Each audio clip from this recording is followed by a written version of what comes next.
आज हम data collection की नई विधि के बारे में पढ़ने जा रहे हैं जिसको बोलते हैं लाइफ स्टोरी। लाइफ स्टोरी एक तरह से एक स्टोरी होती है जो व्यक्ति को अपने जीवन या किसी अन्य व्यक्ति के जीवन से संबंधित आंकड़े को इकट्ठा करने में मदद करती है, जिससे कि हमें उसके बारे में सूचना प्राप्त हो और हम उसके बारे में कुछ जान सकें। ये एक तरह से सेकेंडरी डाटा होती है, सेकेंडरी डाटा कलेक्शन होता है। इसमें जॉन मेज ने एक अच्छी बात बोली है। ये एक तरह से एक आत्मकथा है। आत्मकथा यानी अपने बारे में कही हुई कथा, या तो दूसरे व्यक्ति को कहे वो आत्मकथा, या स्वयं अपने बारे में खुद लिखे।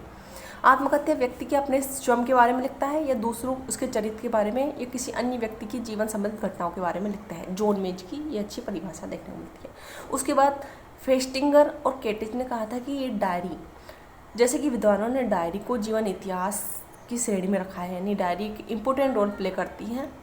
डायरी में व्यक्ति अपने जीवन की छोटी छोटी बातों को लिख देता है, जिससे हमें उनके बारे में सूचना मिल जाती है तथा उन्हें अनुसंधान में प्रयोग आने वाली महत्वपूर्ण प्रलेख माना जाता है, महत्वपूर्ण डाटा माना जाता है।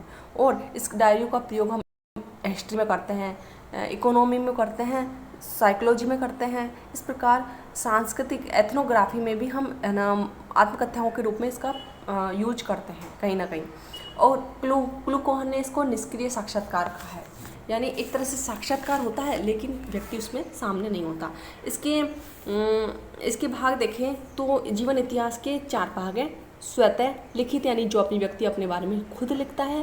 प्रेरित, यानी दूसरों से प्रेरित होकर, व्यक्ति मोटिवेट होकर अपने बारे में लाइफ स्टोरी के बारे में बताता है। मौखिक जीवन इतिहास, इसमें व्यक्ति अन्वेषक द्वारा किसी अन्य व्यक्ति संबंधित विस्तृत जानकारी एकत्रित करता है, यानी इस जीवन इतिहास किसी अन्वेषक द्वारा, यानी कोई खोज करता है वो किसी व्यक्ति के बारे में लिखता है।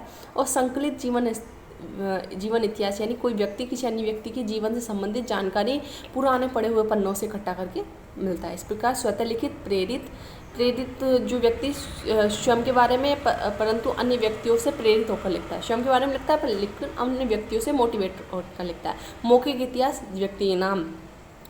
व्यक्ति दूसरों के अन्वेषक के रूप में लिखता है कि दूसरों की खोज करना। और संकलित यानी दूसरों की जानकारी इकट्ठा करना।